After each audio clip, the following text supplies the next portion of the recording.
It's a beautiful day in the neighborhood. A beautiful day in the neighborhood. Will you be mine? Will you be mine? I have always. Good morning, fellas. How you doing? Good morning. It's a beautiful day in the neighborhood. You didn't It's take the sweater off. I know. No. Yeah. No, that's and I don't think he smokes cigars as much as I do. No, but no. It's a beautiful day in the market again this morning, guys. Listen, we're gonna go straight to it. We got so much to talk about. Let's take you down to the gritty streets of Chicago real quick, and the gritty streets of Indy, and the gritty streets of Knoxville.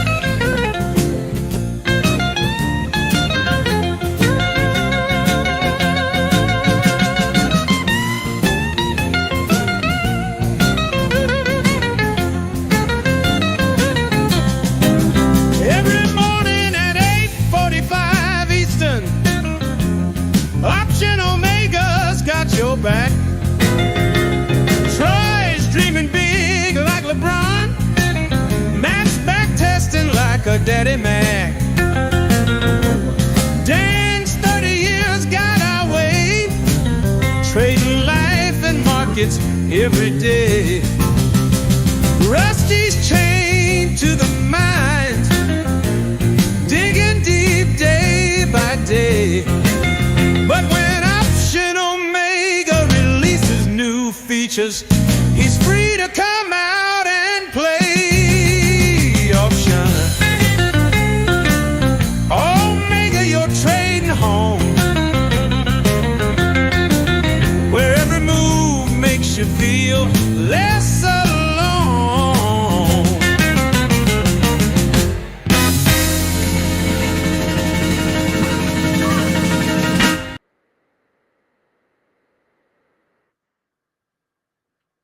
Fellas, listen. I mean, Dan, I always have to go to you because you've been in the game. That's it. Well, I'm just older. you survived. You survived you survived so much. What yesterday? Put that in perspective for days that you've seen in the market. I don't know if I can. I mean, even I think of some of the 1987. That was the big down market. But again, I think in 1987, the train was leaving the station like in August, September. You know, we had like a pretty good bullish market. And then August, September, the train started going down, culminating in that October. I don't know percentage-wise. That was a biggie. I mean, we were much cheaper in the products. But yesterday, I remember I was doing a one-on-one session with a student, and I'm trying the best I can to pay attention to the student because my left eye was going over I'm like up 50, up 100, up 150, and I'm like, let's take a break here. Let's digest this. Let's see what's going on here. Yeah. And Troy made a good comment today. He said that on the downside there's sanity. We have circuit breakers at 7%. Upside can do whatever, it's like wild, because people look at it. Okay, it's great. We're going up. Don't fight it. And I just wonder, how close, I think of when you're going up that quick, again, my thought goes to execution. You have the things going so fast. When you're in the pit, when the market gets wild, they basically give you, they change the rules. So you can make the bid ask is wide. You can put Troy, what's it called? The double wide. You can put a double wide, yeah. Yeah. So you can make these markets a lot wider when the market gets, when it gets a lot crazier. And so I think that, when it was going up yesterday, I'd love to hear stories on, the kind of the day after on execution and stuff like that. Unless you had a limit order in or something, I can't even imagine if you wanted to get long as it was going up. I mean, you would have had to okay, here's kind of the mid. I'll pay, it's like the housing crisis. I'll pay way above the offer and try to get it because it was pretty. But what I wondered is I'd love to hear from some of the brokerage firms. How close were you guys to, did you have mistakes? Because what do you do when you have a stop order from a customer that becomes a market order and you go in and it's like, well, SPX is 60 points higher. And I mean, a lot of issues yesterday. I mean, and that's why, I'm very thankful, when you're playing this kind of market of, we'll call it the big candle environment versus the big short with Stephen, is that Stephen Carell? Steve Carell. Steve Carell. Yeah. For the most part, defined risk stuff, right? You pick your spots, you do some defined risk, or you have some, some positive gamma trades like a Rick or a Rib, McRib. I just want to say those words, so I have to fit them into the conversation. Oh yeah, a McRib or a McRib, but it's, it's very, it's eerie. I mean, I've never seen it something where you have a 10% move in one day. And the thing is, when it was first happening, did you see anything on there like what the news was? I mean, well, what's funny? I mean, Matt, you go ahead. Well, I was just going to say, I was actually in a super important meeting, and my phone starts just vibrating. I get out of the meeting and I look at it and I'm like, what in the world? And not to say that the OO show is prognosticators. In fact, we actively talk about how we are not prognosticators, but we did actually talk yesterday. Is there a limit up? Like, is that even a possibility? And, yesterday, I don't know what the rules are on, congressional trading in the U.S. There's that's a great huge discussion. AOC, I saw a headline this morning. People on both sides of the aisle have tried to address the issue of insider trading. What is it called when the president of the U.S. tells you that it's a good time to buy before the market rallies 500 points in SPX? Right? Was it 500 from bottom? 480, 490. Yeah, we'll round it up. Yeah. Work close enough. For 500 points. That's not insider trading. He tweeted it. Like, what is that? Outsider trading? Like, I don't know. So, if the king decrees something, the king decrees something. I mean, I don't know what to say. Like the king. I went to a Paul Simon concert. The greatest popular living American songwriter, no question.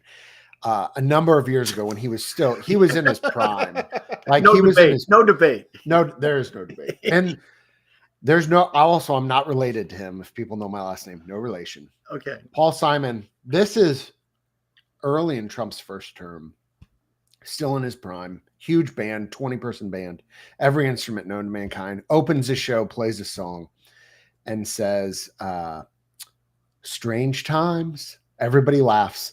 That was 8 years ago. So that's, I look at it, market moves 500 points. Strange times. Two notes. Futures are down 2+%. 2 notes. Strange times. 2 notes. Hit it. Paul Simon, you said he was in his prime. He was 80 years old 8 years ago.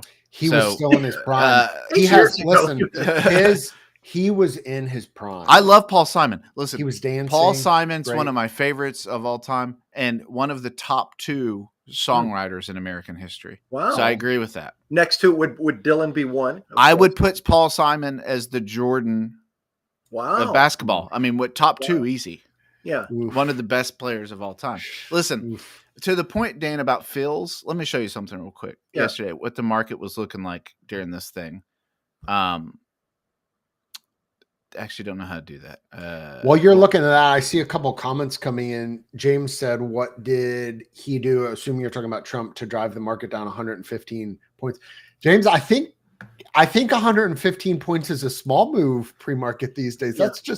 That's just what a move is. Well, I don't know that did Trump. I don't know. Maybe he said something, but I look at 115 points and say he probably hasn't tweeted, because that's just what we're doing these days. Here's the question that you have to say pre-market, and we'll talk about it tomorrow, because I want you guys to know, we were just talking about this if we were scumbags, we would roll the tape on this past week. I mean, because I will say the reason this isn't financial advice is because some of the knowledge nuggets that we're dropping, I mean, people would say this is insider trading ourselves. They'd say we were in the room with Trump and Bassett. Like, because we talked about a limit up yesterday. We talked about limit up. Is this even possible? We said it could go up 400 points. You go back, you check the tape. Not only that, friends, a week ago, pre-Liberation Day, I said VIX was going up from here. You did. Like I read the tape. But anyway, I'm not a scumbag. I'm not going to go out and put it all the way. I'm not going to do that. We're not scumbags here at Option Omega. We're not going to roll the tape. You can roll the tape yourself. 2, CPI came out today. General's odd. Thank you very much. Here's the thing about the news. Here's the thing about the charts. We went up 10%. 10% yesterday. Mm-hmm. So, it would not be surprising to me at all if we go down and test. We test Friday's high a little bit. That'd be 80 more points down, I think. Yeah. It would not be surprising to me at all. Here's the thing. Here's the number in my mind. Futures right now are at 53.79. Oh, they pumped. We're down 53. Yeah, we're down 110 points. 110. Oh, down. Yeah, okay. Okay. You have to clarify it in this market. I know. So that's right. We could. So how low do you go? Say we've given up 2% out of the 10%. How low do we go today for you to say, oh, we're in trouble? Like, what's the number to where if we get back to this number today, percentage-wise, we're in trouble? We need a line reader for that. Yeah. I'd say if it gives back half, that's not great. I don't know. I thought half was kind of are you saying if it gives back half, and if it went up 10% yesterday, if we go down 5% today, sure, that's not great. Which sounds like we're almost halfway there. Yep. I guess the question is, I think if we do go down, maybe the second question is what happens? So like retracing half the gap and a violent rejection back up. Yeah, that's what it very well could be the case. But my theory is, I guess my point is, some people, Bill's right. Some people are going to take profits. But I think there's a number where if it goes below that, there's not profit taking anymore. We're back into sludge land. Like I think there's a healthy pullback that we bounce off of, higher lows. But I think if this is one of those days where we give back half the market, man, if you're a bull, that is not good. Right. Yeah. I mean, I think so far this is exactly, what you would expect, right? I mean, it's just that 100%. 10% up, to come down 2%. Yeah, I'd be more surprised. I would be astounded with all this on the table. I mean, as you look at it and say we're up 10% yesterday, we're up another 3-4% today, but all we did was pause, right? All we did was pause. There's still the problem. So I think the other thing is, I think as always, keep an eye on VIX. To go from, when you think, this astounds me more than anything. They have a range in the last 2 days, 32 to 50. To hit 32 yesterday is basically saying, hey guys, trust me, right? It's almost like, you remember the children's story, Jungle Book? Yes.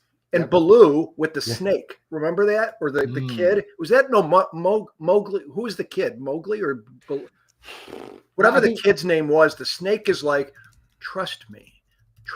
And 32 VIX to me is saying, hey guys, I got this. And 32 just seemed very low, doesn't it? To go from 50 to 18 points, that was astounding. I was surprised we got through, because the day before, VIX remember when we rallied, VIX got to 36.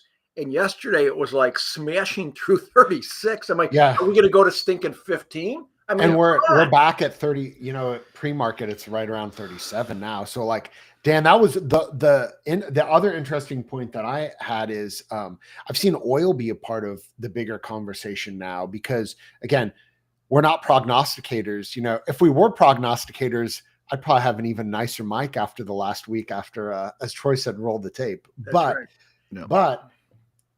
Brent's down 3.5%. And what's interesting is what you just said, Dan, it's a 90-day pause. I think there's kind of two levels to this. There's clearly a renewed focus on China, which Trump talked a lot about in the first term. Absolutely. And China is kind of in a class by itself. And so there's this like broader economic, like, is the global economy going to crash question? And then like yesterday, it felt like what happened was, oh, we're going to simplify this from that into just a trade war with China. And all these other countries are wanting to work something out with us. Is interesting. Over the weekend, I saw a headline on the top, on the yapping shows that all the administrations go on, the Sunday morning shows. They had already said, we have negotiations going, or over 50 countries interested in already cutting a deal. And I think yesterday was a pretty strong signal that it's like, what is the focus here? It's really about one trade relationship, which is one of the most important in the world, if not the most important in the world. It's kind of a focus on that. To your point though, Dan, we went from 50 VIX, right? What were we at yesterday? 50 VIX? Well, we closed at 50 the day before, Troy, right? Okay, so we'll just say 50 VIX-ish, down to 30 VIX-ish. We're down 100 points, VIX back up to 37. So clearly 10% in the market, as insane as that is, not enough to completely allay the fears, while at the same time, there has been kind of I would say like a crystallization of what this event is going to be for a longer term economic impact. But don't you think, guys, that whoever made this call from the Trump camp, it was kind of genius, right? You're in the middle of a game, you're kind of losing a card game, and all of a sudden, here's a way to do it. Focus on China so he's not completely looking like, he's got egg on the face. The other ones are small potatoes. I mean, it just seemed like a great, a great thing. The thing I want to keep coming back to, I like a good conspiracy theory better than most. And this whole, as Troy brought up, or Matt with the tweet of, I think it's time to buy stocks, this front running.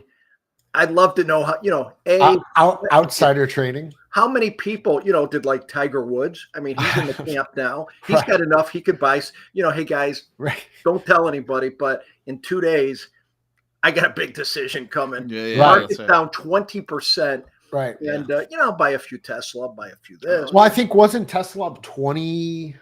20% or something. 20, north of 20 yesterday. Yeah. Well, and Apple had a huge day too. I mean, the thing is, I guess there's two ways to look at it. If you're looking at a trader from a trader, I think it's not, China's not the focus. If you're a trader, it's VIX. The level that the bonds got to. Oh, that's right. You're right. The bonds. Tuesday night. As our chat Bill is pointing out, that's the discussion on bonds. Yeah, yes.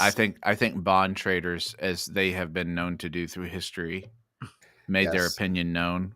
Yes. And I mean, I read, is it Liar's Poker?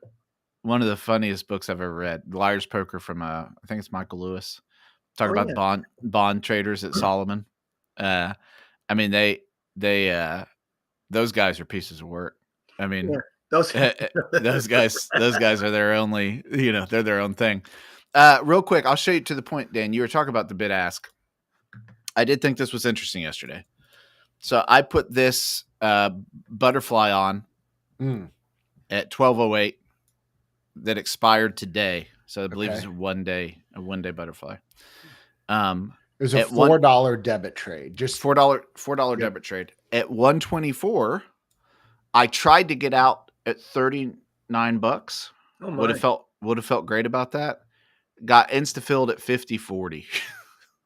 So $1,100 more than I asked for in that trade. Would you call that positive slippage? Yeah. Well, one person's positive slippage is another person's negative slippage. That's that's the thing that I heard yesterday, was that a lot of people unfortunately learned about how stops work. Oh my goodness. And because stops the price will not stop for your stop to get hit. Yeah.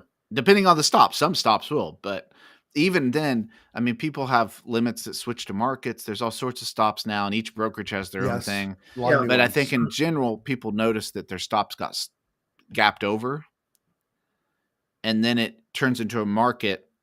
Well, if I can get on a debit trade a fill for over $1,100, I mean, someone was getting wrecked. Yeah. Someone was selling that to me, just getting absolutely wrecked. Is that what you had in? You had a limit order, or you had? I just did a limit. I mean, I never on SPX will do market. I'll never do market. Yeah. So I just was limiting. I figured, I could go down $2,000 and still make a fine profit on this. So I'm fine with that. It was moving so fast, but in those fast moving markets, the direction that you're going in, if you're in that direction, you're going to get a better fill. If you're against that direction, you're going to worse fill. That's the general rule. I think you said something very profound. If anybody trading in the last week or two, it doesn't matter.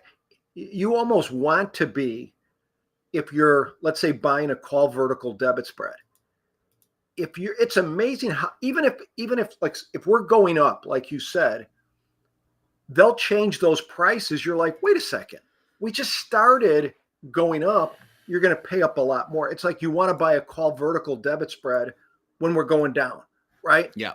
Because once the train turns around, like you said, Troy, it's amazing how much, if you have a put credit spread and we start going down, you're going to pay through the nose. But the minute we go up, it's so nice. So it's like you have to. Yeah.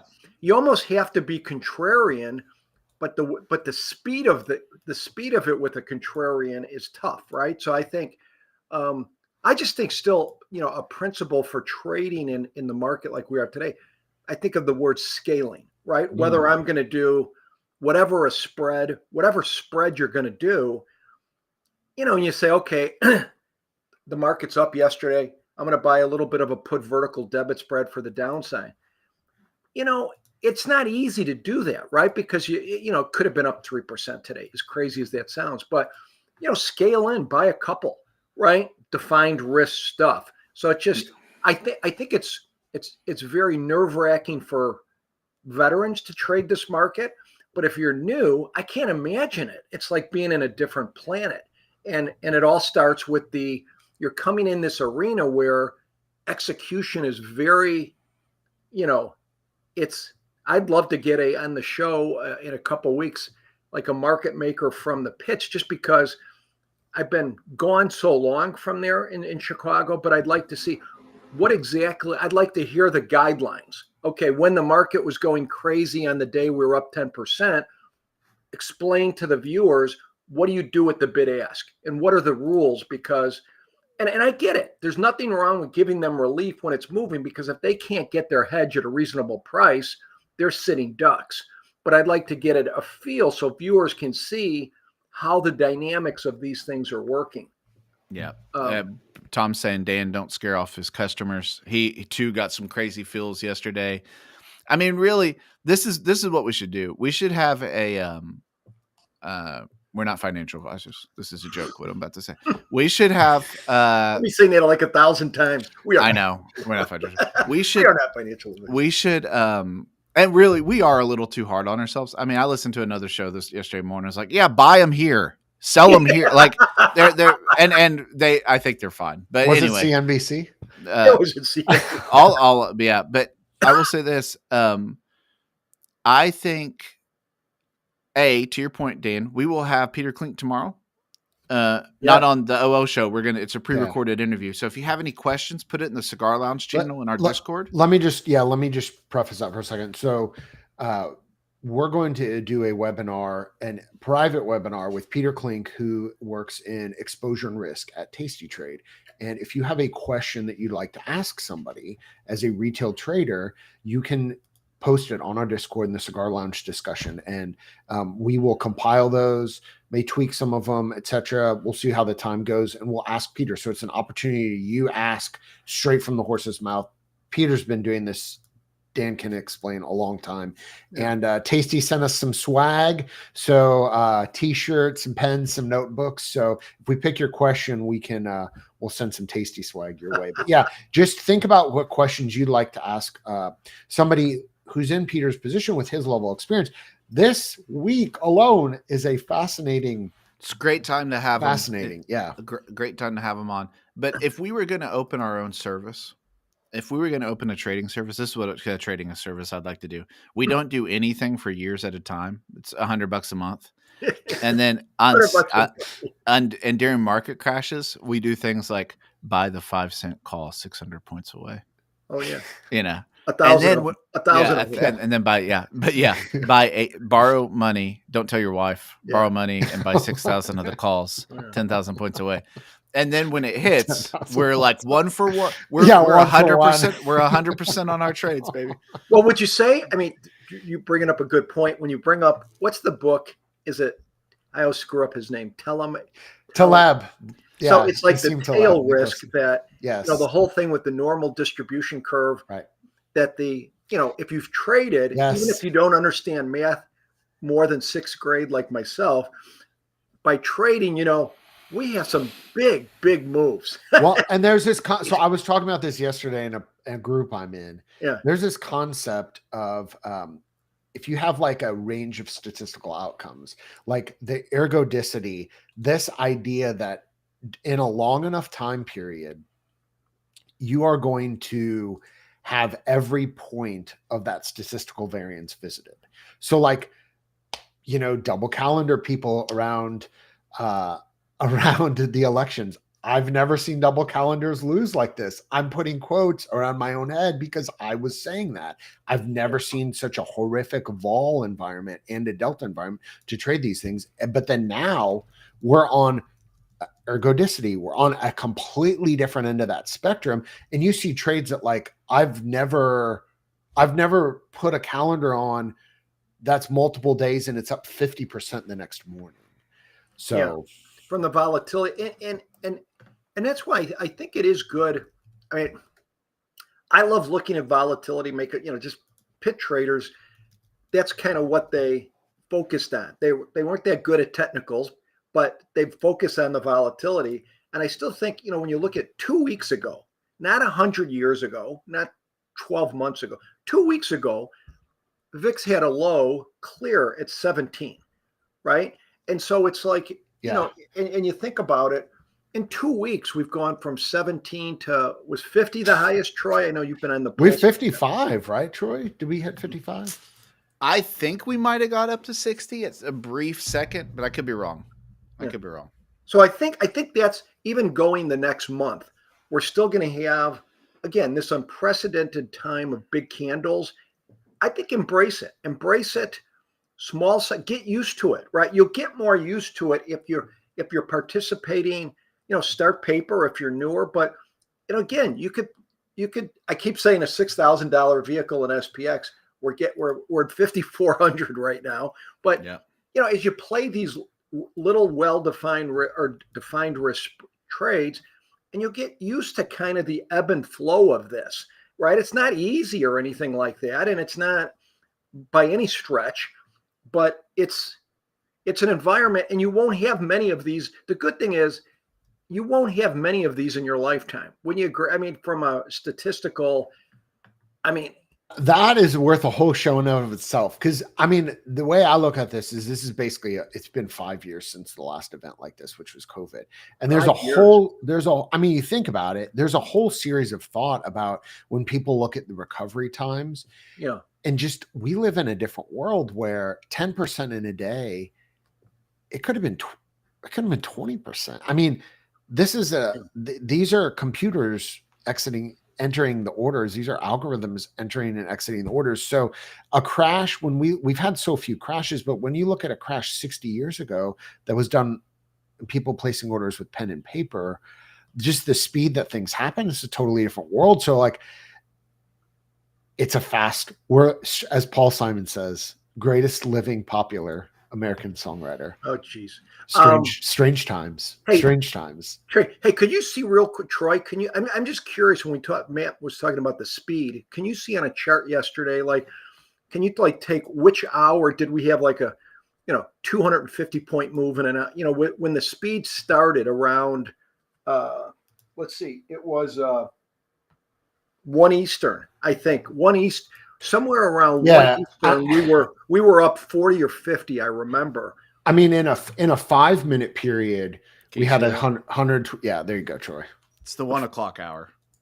Wow. So that's a 5 minute. That's an hour. No, this is hour candle. And I so mean, the 5 minute candle. I mean, well, over 100 points. Yeah. Wow. That would have been. Oh, I went way back. No, yeah, we had a 5 minute. Oh, this is ES. Sorry. Yeah, this is ES. Hold on. And VIX did. Tom is right. I checked as well. The VIX candle did. We were above 60 for just a brief moment. And Steven's right. It was pretty. A lot of that pump was just in.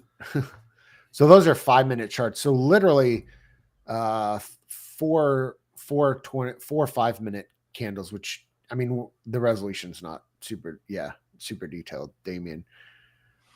This is the candle show on OO. So what is that saying in 1 hour? Look at all these candles. So Troy, what is that? Is that saying in like a 1 hour it went up 200, or what is it saying? Oh, I mean, it went up 200 in like a minute. I think. I mean, here's the 1 minute. Here's the 1 minute. Here's the 1 minute candle. 119.